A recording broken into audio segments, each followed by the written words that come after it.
continue. We actually start a new chapter today. BeEzrat HaShem, chapter number 3 and Halachah number 1, and it's a lot of information. So let's start. So read without commentaries first.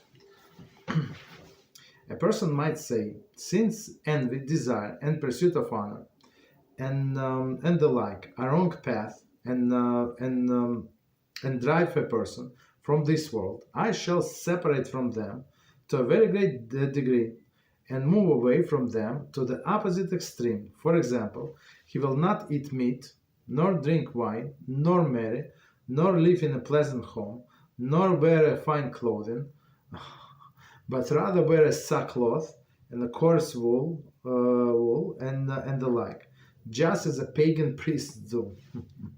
This too is a bad path, and it is forbidden to walk upon it. Right? Whoever follows this path is called a sinner, as implied by the statement in Bamidbar 6:11 concerning a Nazarite, and he, the Kohen, shall make the atonement for him for his having sinned because of the dead. Our sages declare that the Nazarite who abstain only from wine requires atonement. How much more so do one who abstain from everything? Therefore, our sages directed man to abstain only from those things which Torah denies him, and not to forbid himself permitted things by vows and oaths of abstention.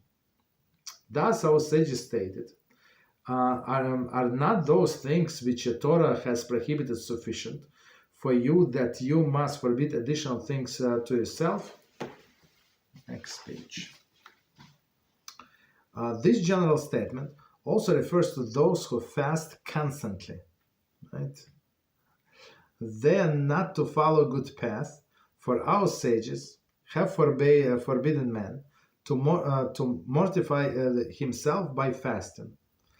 Of all of the above and the like, Shlomo directed and said, do not be overly righteous and do not be overly clever. Why make yourself desolate? So as you understand, it's a lot of things to discuss. Hopefully we can finish it in one time. Okay, so let's at least start. Many things. Okay, so and you'll see many answers that I gave to the questions. It's actually based on this Mishnah and the previous ones. Okay. So again, a person might say, since envy, desire, and pursuit of honor, and like a wrong path, and drive person from this world, I shall separate myself from them very great degree. So meaning what? So person happens almost to everyone, almost to everyone. Right? The person wants to become more holier, to come close to Hashem, and he said or she said, look, this all of these bad things, like who needs them? Especially they're dangerous, and I'm a weak person. I can fall for them, so maybe I have to move as far as possible from them. So meaning not to live in this world, but that's not what Hashem wants, right? And here, as we're going to see in this Halachah, we have to keep the balance. And many people they cannot, today, people even religious, they cannot keep the balance. They tilt to one side or to another. Many people tilt to different side or wrong side, as we're going to see. So again, so a person might say, since envy, desire, and pursuit of honor, right? So meaning all of these materialistic things, right? And the like, wrong path, right? And drive a person from this world. Commentary. With these statements, Rambam obviously refers to the Mishnah from Avos, which quoted at the conclusion of the previous chapter. Having desired the trait mentioned there, he explained that that this condemnation is directed again as excessive materialism, but not again the involvement in the worldly affairs. Again, right? So again, we said that excessive materialism is not good, right? So a person has to check himself from time to time. If I'm not if maybe I'm too much involved in this world, right? But on one hand, but on another hand, Hashem put us in this world to live in this world, to go to all of the challenges, right, and live a normal life, as normal as possible, right? But in this world, He's not. Expect us to go in the caves and live in the caves. Okay, if there is no way, if there is no other choice, as we're going to see, I think in this chapter, maybe not in this, maybe in the next halachah or in the halachah after that. So Rambam said, if everybody's wicked, right, what can you do? You have to move out, right? Move out. Don't live among the wicked people. Go to the desert. Right, but if everything is more or less okay, so we have to live in this world and participate. So a person myself say that all of these bad things, materialistic things, drive a person from this world, as we said in the last halachah, previous chapter, and I shall separate from them to a very great degree, and move away from them to opposite extreme. So meaning right, extreme to extreme. So commentary say asceticism, meaning I'm going to live on bare minimum. For example, he will not eat meat, right? Since this desire, right, and gluttonous, right, all of these things come from overeating and eating expensive food. Okay, so I'm not going to eat meat. So what meat makes a person haughty? Okay, so I'm not going to stop eating meat. Nor drink wine, right? Wine brings person to the bad thoughts. So I'm quitting drinking wine. That's it, right? But again, that's not what Hashem wants. Nor marry, right?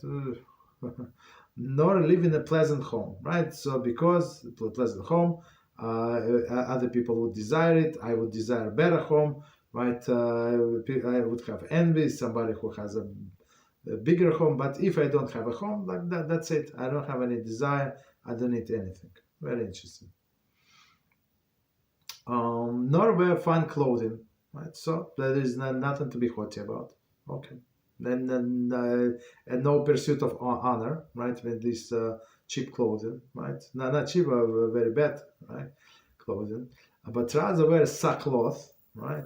And a coarse wool and the like. So sackcloth meaning that the person would be itchy every second of his life. Like it's unbelievable. So, and we actually learn about it. And it says in Shmoneh Prakim, chapter 4, the Rambam makes a similar but some more lengthy condemnation of asceticism. There he also mentioned other ascetic practices, refraining from sleep and seeking solitude in the mountains and desert. I mean, all these people as you see, like hippish like, right? So you see, like, I mean, they're not there. Like in their mind, in their head, they're somewhere in the desert, basically, right? So it's not healthy. That's not what Hashem wants from us, right? So, right, to separate, to sleep in these things, right? Right, that's what do just as pagan priests do. So all the monks, they go to the mountains, live, I don't know, survive or whatever they survive, and they wear this ragged clothing and stuff like that. So that's not the Jewish way, right? So they stay abstained from marriage, from women. So they do other things, even worse than I mean, there is no problem to get married.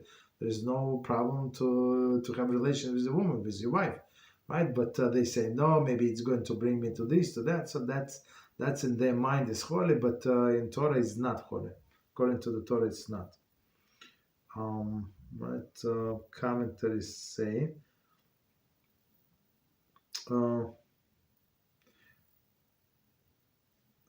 Okay, so I mean, it's like a description. Okay, so it says he's talking about Catholic monastic order in mind. Okay, so basically, of course, in Rambam that they printed in Europe, that they had to change like some things, some not like some things that church found, but in Yemenite edition we have we have the original. So many times they go back and match to Yemenite edition. Right, very interesting. Okay, so we're talking about these Christian priests, monks. Okay, so Rambam said it's not good. So a person wants to be holy. He said that this is bad character traits, materialistic. So I'm going to go like totally opposite, not good. This too is bad path, and it is forbidden to walk upon it. So it's not like not recommended, but he said it is forbidden. And the simple explanation before we continue is Hashem wants us to live a normal life, and only when you live a normal life, you can fulfill all of the mitzvahs, right? Or whatever is available to us. But if you will live in an I don't know, in a mountain somewhere, so you cannot fulfill many of them. Okay. So commentaries say in Shmoneh Prakim, chapter 4, Rambam explained that at certain times, many of the pious adopted ascetic practices as a safeguard against excessive involvement in materialism. Okay. Again, Rambam explains that at certain times, many of the pious adopted, so pious, I guess that's Jews, adopt ascetic practices as a safeguard against excessive involvement in materialism. However, they never regarded such practices as a goal of their own right. Right. So meaning but just to to abstain from something, but it's not an end goal. Okay. Others observe their behavior and mistook asceticism as rather the means to achieve the middle path. That's the big problem. We're going to read this sentence again, and that's what Ramchal warned us in the introduction to Mesilas Yesharim. So that's what some people do. They actually fast. They go roll in the snow, do all of this unbelievable things, like to try to work on themselves. So the people, people, unlearned people, who saw all of this behavior. So they say it's only like outwardly. So that's what it is. So they thought that in order to be pious, in order to be tzaddik, you have to do all of these things, right? Which is not. It's not. It's not obligatory, and it's those things do not make you righteous, right? Just because somebody dip in the mikveh, I mean, right? In ice in ice mikveh, it does not automatically makes you righteous. So what makes you righteous if you perform in the will of Hashem, right? If it helps you, this making a hole in the ice and dip if it helps you to be close to Hashem, yes. But otherwise, it's not. So for most of the people, it's absolutely forbidden, right? And many people, they do not want to learn about this ascended the spiritual ladder because they see all of this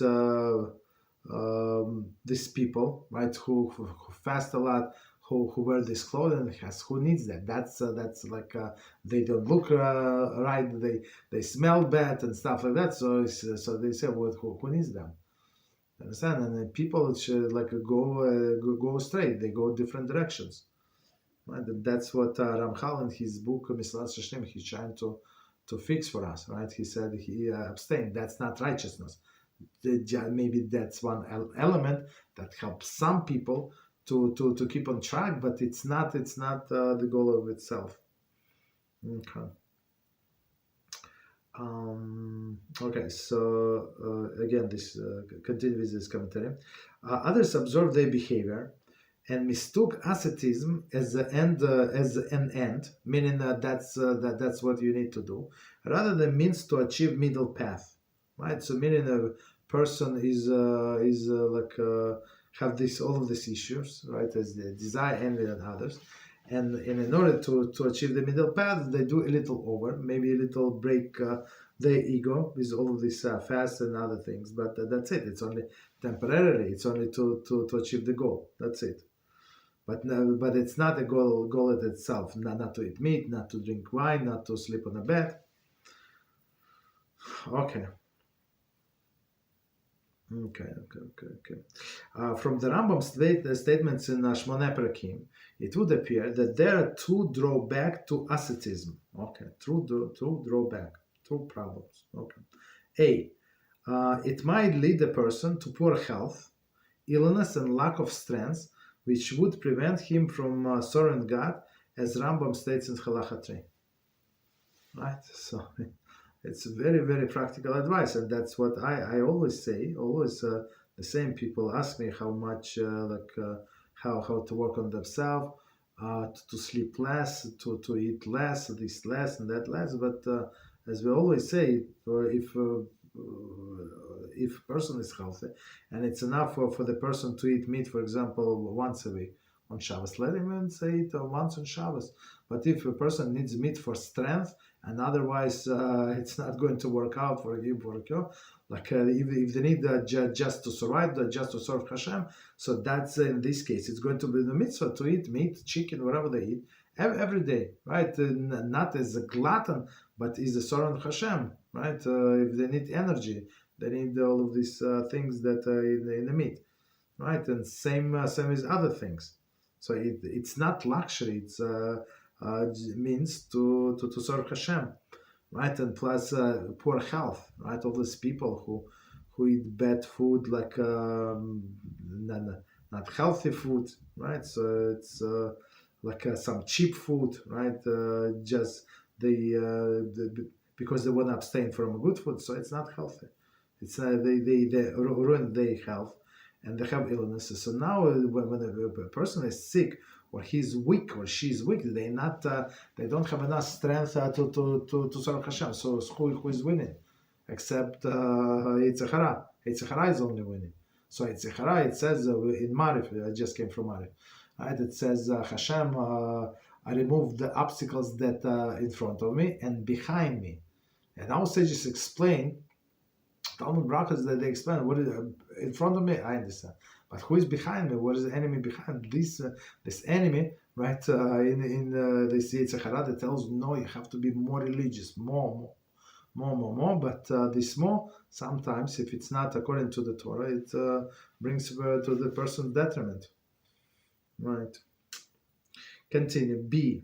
A person might err and feel that he has fulfilled the obligation to serve God through these ascetic practices, and as a result, he may never feel the need to dedicate himself to the service of God as he prescribes in the Torah. And that's what Ramchal also developed this thought further in his Mislas Hashem. It's all in introduction, very long introduction, Baruch Hashem. Right? But without this, that introduction, things do not make sense. Okay. So let's read again, and we're going to explain. A person might err and feel that he has fulfilled his obligation to serve God through these ascetic practices, meaning the person is hungry, always tired, or always sleeping. He or she continue pushing. So in their mind, that's it. Like, what else can I do? Right?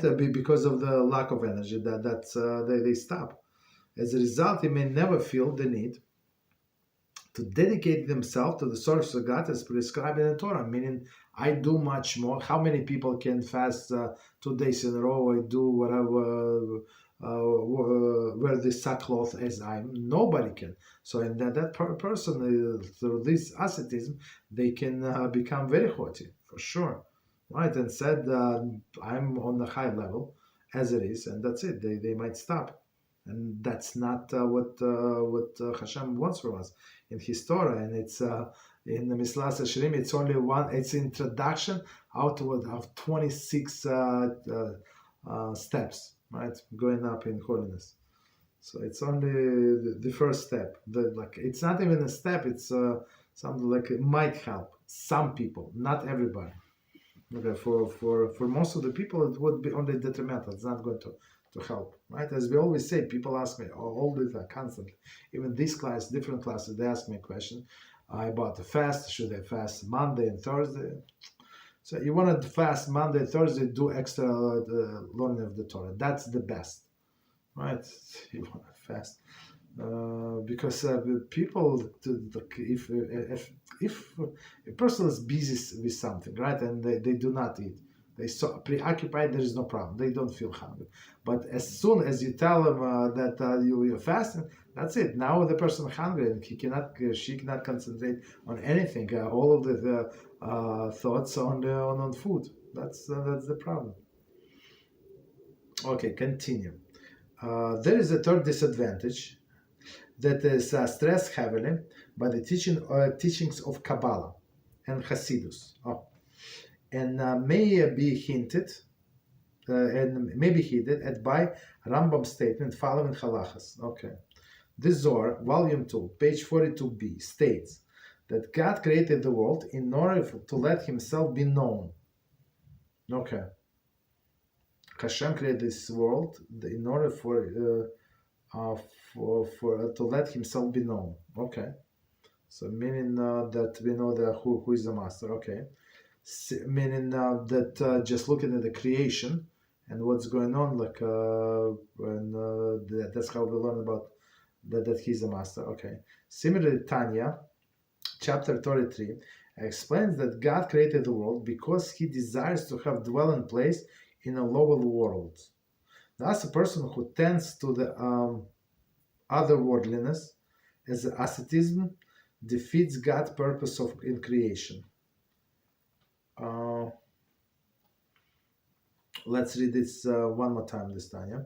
Okay, so again, that's a famous expression that Hashem created this world because he desires to have a dwelling place in a lower worlds. Okay, so far so good. That's not from Tanya, that's from Torah. Okay, but what Tanya said. Thus, a person who tends to otherworldliness and asceticism defeats the purpose of God's creation. Meaning that Hashem wants to live in this world, as it were, in some say, right? Dwell, not live. Hashem always lives, right? He wants to have a dwelling place. Let's use correct language. Hashem wants to have a dwelling place in this world, right? As it is. But the person said, no, this world is not. It's too much for me. I want something different. I want to modify my conditions, my existence. Okay, that's the way I see it. Okay, no problem. So it was number 5. Okay, so again this stanza. So too is the bad path or forbidden to walk upon it, meaning this asceticism, right? Whoever follows this path is called a sinner, as implied by the statement in Bamidbar 6:11 concerning Nazarite, right? So Nazarite is a person who declared that he wants to abstain from wine, right? From cutting hair. Wine, but in the category wine is actually they include all of the grape products, including grapes themselves and the grape seeds, grape oil, all of these things, right? And and abstain from touching the dead, right? Meaning to be in a status of ritual purity, and plus do not shave hair. Okay. So let's see. So from enjoyment, he only from joy of the world, he's only abstained from wine. That's it, right? And the Torah calls him a sinner, right? And he has to bring the offering, right? Special offering after his vows expire, so he has to bring this offering. So it's very interesting. So he brings an offering, and Torah calls him sinner. So and how say how is it possible to call him a sinner? Like you just said that it's a praiseworthy that somebody wants to be holy. He trying to abstain from ritual impurity of the dead people. Try to abstain from wine, right? Not to get into the sin. Like why calling him a sinner? So Hashem said, no, I created this world for people to enjoy. So whatever rule I implemented this world, right? The stricture, that's it's good enough. That's don't try overdo Hashem. Okay, I'll do Hashem. Okay, so let's read this sentence again. So concerning Torah, it says concerning Nazarite that the Kohen shall make an atonement for him for having sinned because of the debt. Commentary.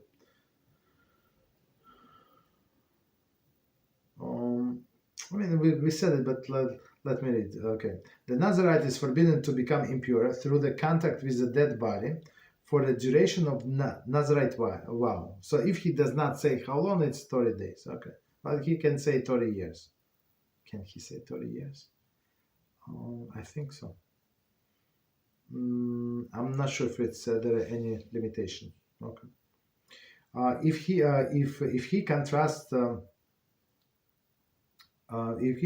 such impurity, right, he is required to bring a special sin offering, meaning it's intermediate, right? So if he said, if he accepted upon himself to be an Nazir for 60 days, and on day 45 he actually stepped on a grave or something happened, or he was under the same roof, under the same tent, under the same roof with a dead person, so his Nazarite count is actually reset, and he has to bring the offering and start over again. Right, the count over again. Our sages declared, if a Nazarite who abstain only from wine, right? So other things, all of us are supposed. I mean, not other to stay from from the dead person. I mean, unless we have no choice, right? So I mean, it's not pleasure to deal with dead people. If the Nazarite who abstain only from the wine requires atonement, how much more so that one who abstains from everything or from other things, right? To enjoy. Okay, 7 commentary. So, and I just want to say just add for myself. So wine, how often a person drinks wine? Maybe once a week, maybe twice a week. I don't know. Maybe in olden days they drank a little more often, but still, but other foods like normal food, if a person abstains from normal food, it could be three times a day or two. I mean, I think in olden days they ate only twice a day. Okay.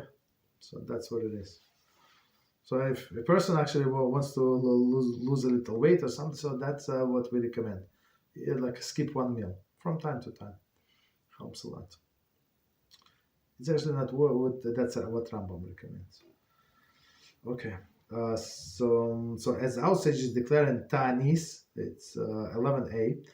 Interestingly, the author of the statement, Rabbi Eliezer Hakfar, is also the author of the statement in the Pirkei Avos that envy, desire, and the pursuit of honor drive person from this world.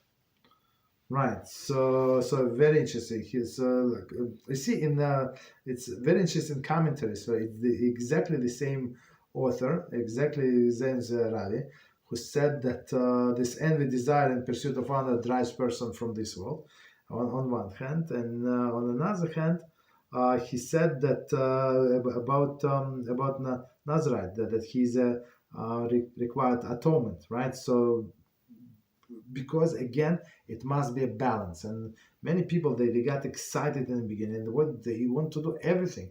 They want to fast. So what is the problem? What I cannot fast for Hashem Monday and Thursday. Yeah, we say, yeah, you maybe you can, maybe for 1 week, 2 weeks, but that's not what Hashem wants from you, right? It does not say that you have to fast, although the voluntary fast, and some people get upset. I want to tell them not to fast. I said, you want to fast? Do Tanis Dibur, the best. Tanis Dibur, try not to speak. So the only things you can speak, of course, is the words of the Torah and the words of the prayer. Right, all other things you're not allowed to speak.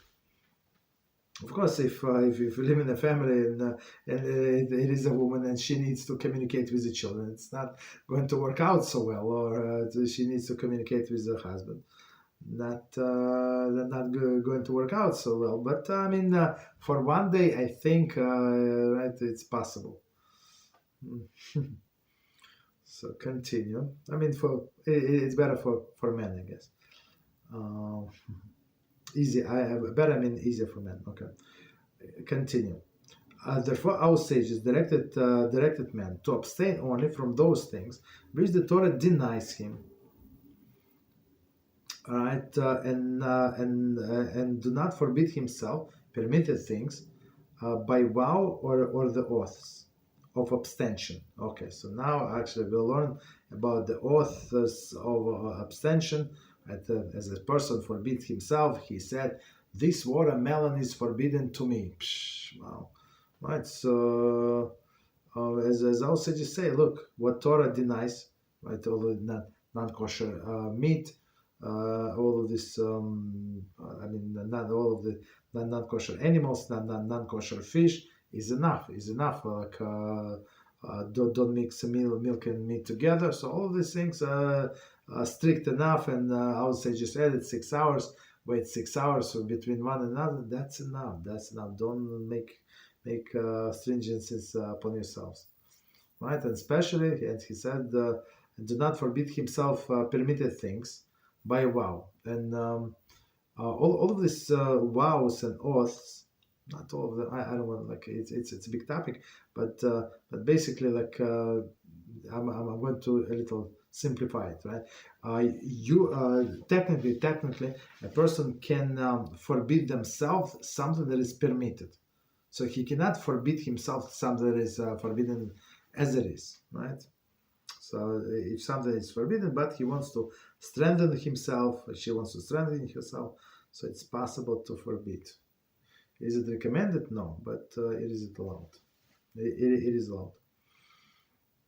So commentaries say things by vows and oaths of abstention.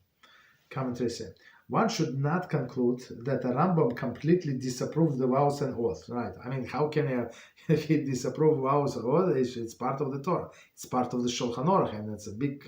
It's one of the 613 mitzvahs. How to do it? What was the correct wording? Is it how to cancel? How to? In some cases it is canceled. Some cases nullified. Right? And how to do that? So I mean. Rambam would not cancel it, right? I mean, one should not conclude that Rambam completely disapproves vows and oaths. At the conclusion of Hilchos Nidarim, 12:23, Rambam writes, "Whoever takes a vow in order to stabilize his temperaments and correct his deeds is zealous and praiseworthy." Meaning that a person would feel much stronger about doing something, right? If he's going to swear that he's going to swear or she's going to swear, I'm going to do that, or I'm not going to do that. So again, whoever takes a vow, to stabilize his temperaments, meaning that in order to fix something that is not stable, not working out very well, right? So in this case, yes, right, correct, zealous and praiseworthy. Okay, but before taking any oath or vow, we have to understand if it's actually needed, or there are other ways, right? There are maybe other ways that could be as practical as those. Okay. So continue. In Hilchos Nidarim, he gives examples of people who are excessively inclined to particular quality, who take vows to correct their faults in a manner reminiscent to his advice in the beginning of chapter 2 of these halachas. Rather, what Rambam criticizes in our halacha is abstention for the sake of abstention.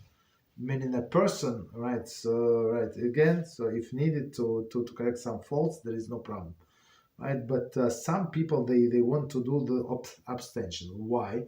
To tell everybody, right? That's the problem. And I had these people, and they ask me if I'm fasting, how many extra fast I have. I said exactly 0 extra fast. I do extra. Whatever community fast, like official fast from the Torah. That's from Torah, from rabbis. That's what I do. But extra I don't do. Right?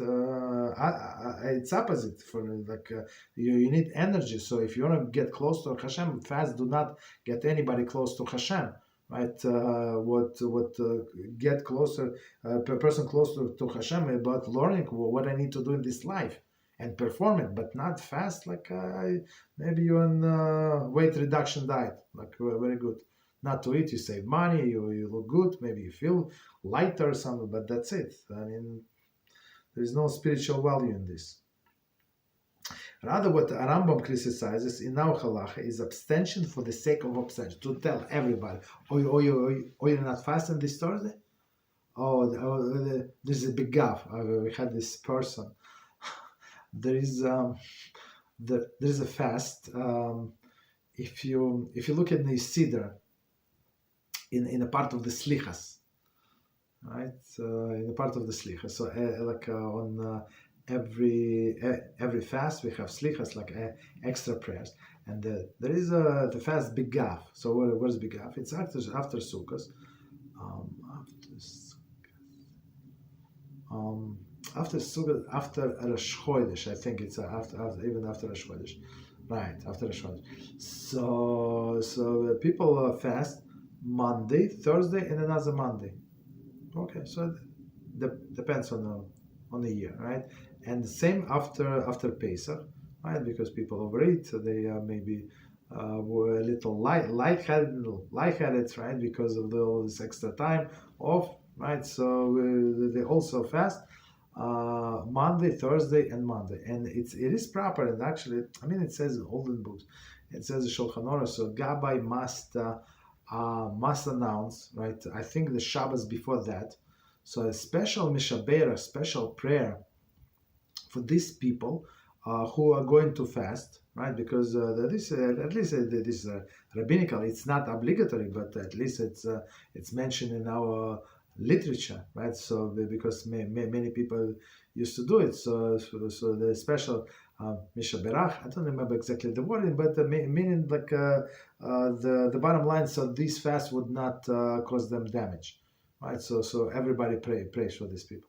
So and in one shul that they used to go there, so this guy, he had to let everybody know. So he was one of these gabbais, and then he would fast. At least he would say that he would fast, and he would declare mishaberach, and he would ask her, "Are you going to fast? Should I keep you in mind?" And he went to ask, and he would ask almost everybody. Oh, you're not going to fast? Okay, no problem. But can I keep you in my mind just in case you change? Stop it! It's just such a show off. Baruch Hashem. You understand? So that's not what we do. That's not our way. Okay. So continue. 1 second.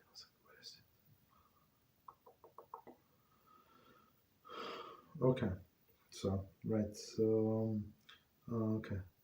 Vows and vows oath of abstention. So commentary is saying, not Yerushalayim Talmud, Kiddushin 4:12, when it says Rav Hiskia, the Kohen, said in the name of Rav, a person who ultimately be called to judgment for everything which his eyes saw and which he did not taste. Rav Lazar, maybe Elazar, I'm not sure, Lazar, was concerned because of this teaching. He saved his Rabbi Elazar. We have a clip about it. It's actually from Kitzur Shulchan Aruch, Kitzur Shulchan Aruch, right? He saved the pennies and would purchase and eat from every fruit once a year, right? So meaning Hashem is going to, when a person after 120 years, a person would come to Shammai, and Hashem said, no, you tried this fruit. He said, what? This passion fruit. Did you try the passion? I said, what is passion fruit? Look, Hashem said, look, I created for you my dear son, my dear daughter, all of these fruits, all of these beautiful things in the world, and you did not enjoy it.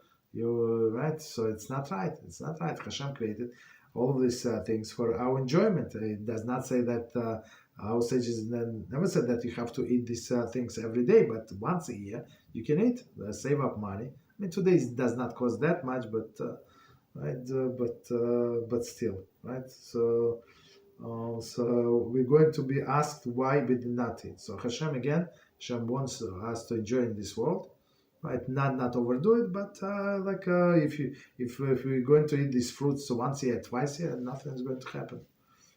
Right. Continue. Thus our sages stated, Rishon Talmud Nidarim 9:1, are not those things which the Torah prohibits sufficient for you that you must forbid additional things to yourself? And it's a very big rebuke to all of these people who want to do extra, and all of the people. I don't know any exceptions. I mean, I hope there are exceptions, but I never heard of any exception. So all of the people who wants to do extra, they do not do basic. They do not do half of the basic, right? For example, the best example. I would say people like that I saw that would like to put Rabbeinu Tam tefillin, second tefillin. I mean, I hope that they're exception, but these people, they are a little, it's arrogant. They would come late, right? They would do like in the middle of Shmona Esrei, which Shulchan Aruch says absolutely forbidden. Why? Because they don't have time. They have to finish with everybody else because they're in a rush. So if you're in a rush, don't do it. Do it at home, right? Don't do it at home. Do it, I don't know, in your car. Do it somewhere else. But don't do it in the middle of Shmona Esrei, right? And stuff like that. So all of these things that the person wants to do extra to show off, right? Because not everybody do. In my community, I mean, some people do, some people don't do. Most of the people don't do. Not because they are not on any spiritual level, but because of other considerations, right? Okay. So meaning. Right, the Torah says if it is prohibited by the Torah, it's enough. Don't overdo it yourself. Why? Because when the person accept like extra stringency upon themselves, they would lose in other area for sure. Like minimum, what they lose is going to time. They're not going to have time to concentrate, for example, on prayers. Why? Because he thinks or she thinks about something else. That's the problem. That's a big problem. Commentary in Shmona Prakim. Same place, I guess, chapter 4. Right, chapter 4. Rambam prefaces this statement with the following statement. Our sages have made statements about this subject which are more marvelous than any other that I have ever seen. Okay, so meaning this one. So, like very, very simple, very straightforward. Torah is strict enough. Don't add anything. So Hashem, in His wisdom, He knew exactly what people need. But again, as we said about this oaths and vows, they're exception because some people need extra boost. What people are separate people, not everybody. So that's why it is allowed, but only under specific circumstances and for specific people. Okay, continue. This general statement also refers to those who fast constantly. That's constantly. Right, that's a problem. Cook, fast, constantly. Commentary. Shmona Prakim. In Shmona Rambam also criticizes excessive fasting. Again, a person is very weak. I mean, of course, there is exception. I mean, I heard about this exception only in the holy books. Like today, I don't know. Most likely it's not going to work out so well. He quotes the prophet Zachariah, right? Zachariah, who questioned the motives of the Jewish fasts, 7:5, right? Why Jews fast, right? In his time, people were not very holy, many of them. What is it for me that you fasted? So meaning Hashem is asking, like, what did I get that you fasted, right? That's right. And exhorts them, practice true justice and show kindness and mercy to every man, to his brother, as a proper service of God. So meaning Hashem said, look, I told you to create justice. I told you to be kindness. I told you to be merciful. I told you to give tzedakah. And what do? You fast. And you're trying to be pious. I describe you how to be pious, what I expect from you, and what I want you to do. But instead of this, he said, no, it's too much. I'm going to do it my way. So Hashem said, what I'm getting from that, right? I gave you money. I expect you to be my cashier in this world, to support all these people. But instead, you decided to fast. That's not what I want you to do. Right. To underscore this point, he concludes with a prophecy in verse 8:19 that even the public fast will ultimately be transformed into the festivals in a day of rejoicing. So when time to come, when we do Teshuvah, right, and meaning that Teshuvah is sorry and Hashem, not the fast. So even this fast, the public fast, all of the public fasts are actually are connected with tragedies, right? Fast of Gedalia is coming soon, right? 10th of Teves, 17th of Tammuz, 9th of Av, right? Tanis Esther maybe also, right? So I mean, but without Tanis Esther, all these things connected to destruction of the Beis Hamikdash. Right, so and when the Beis Hamikdash is going to be rebuilt, so all these days are going to be festivals. Okay, that's why 9th of Av it's considered to be holiday. So we don't read Tachanun on the 9th of Av. Called Moed. 1 second. It was number 12. So, and they are not followed. So, again, the whole sentence. This general statement also refers to those who fast constantly. They are not followed good path, Rambam said. For our sages in Tanis 11a have forbidden man to mortify himself with fasting, right? Because fast, for sure, they kill person, for sure. Nobody is getting healthier or close to Hashem because of the fast. 14. The phrase to mortify itself is significant here. Rambam in Hilchos De'os 1:4 and 1:9 himself mentioned that the sages commanded both the community and individual to fast at time of distress. So meaning, and in all the days you read the old books, and you see when a community has a drought, right? Or something bad decree against the Jewish people, like almost always, right? So we would come together to the synagogue, and everybody would pray, and the holy rabbi, and the whole community. So it was, and everybody he would declare a fast for one day. They maybe eat at night, and another day. So that's what's common, right? But it was only in a time of so distress, community, right? Distress for community meaning the extermination. That's what distress, right? This Christians or Muslims, right, would kill everybody. That's what the time of distress is. So yeah, in this case, you do fast. And the Rambam statement have been questioned by Rashba in response of 431 and 688, and by Lechem Mishnah based on Nedarim 10a. However, the commentaries note that Shmuel, the author of the statement in Tanis, also stated in Bava Kama 91a that one may fast. Okay.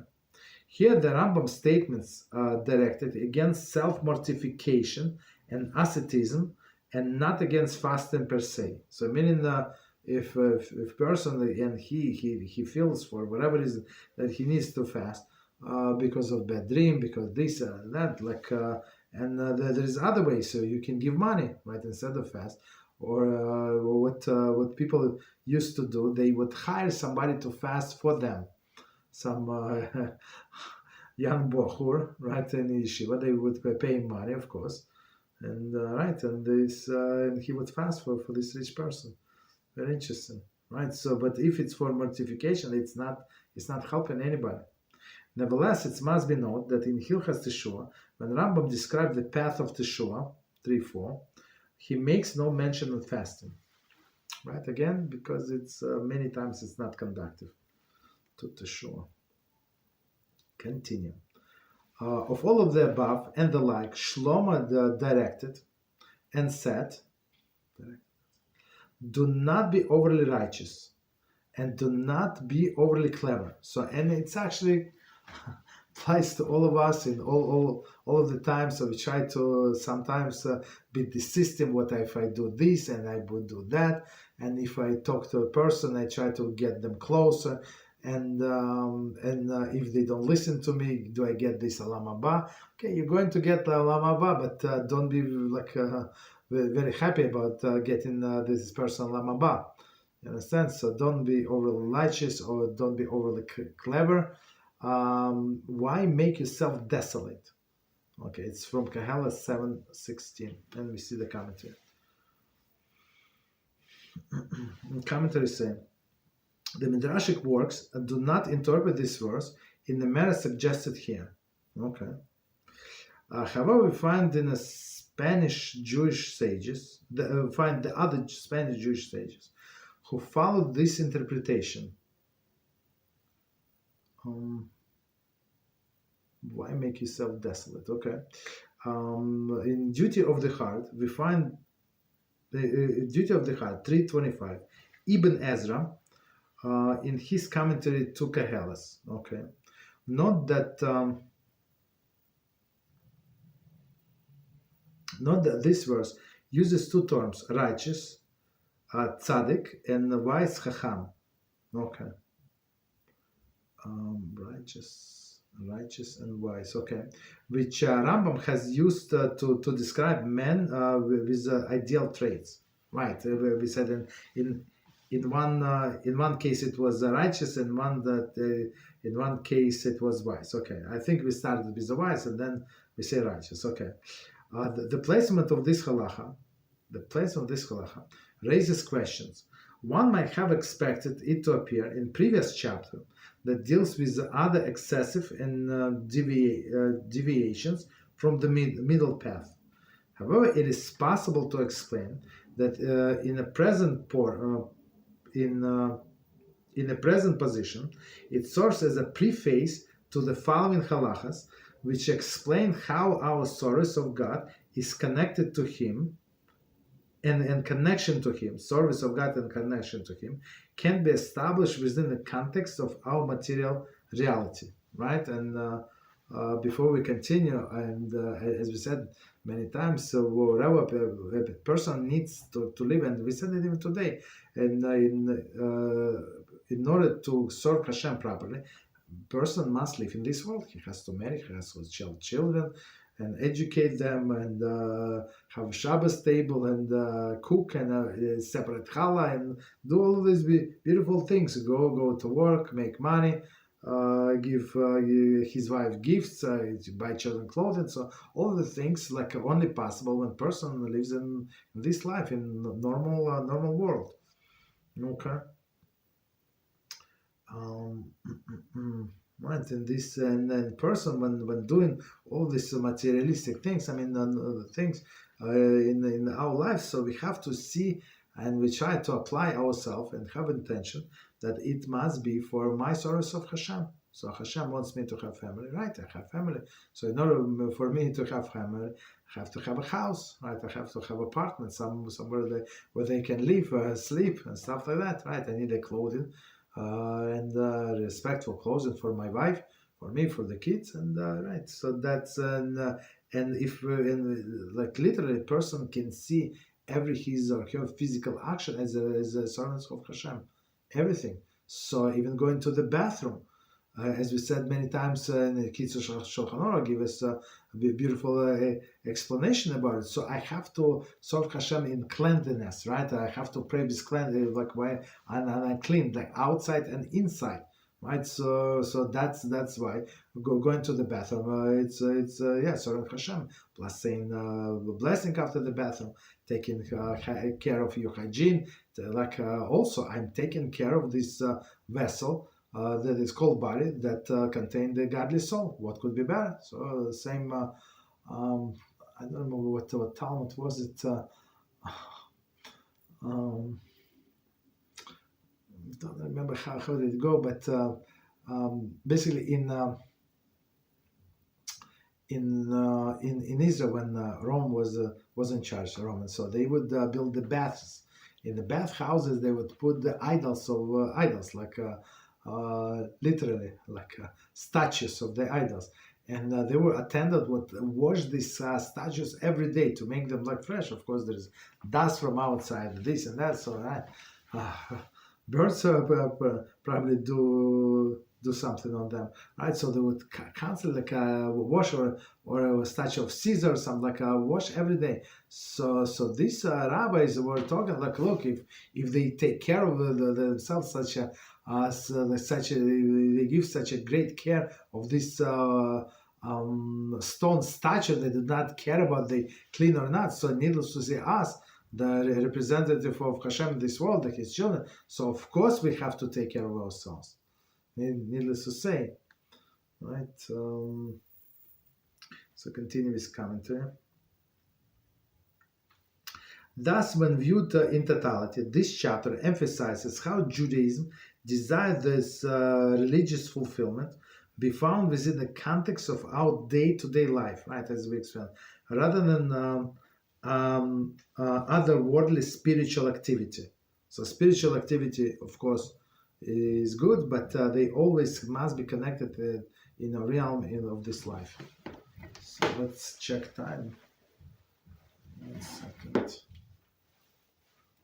Oh, perfect time. Wow. So we actually finished this halacha. Believe it or not.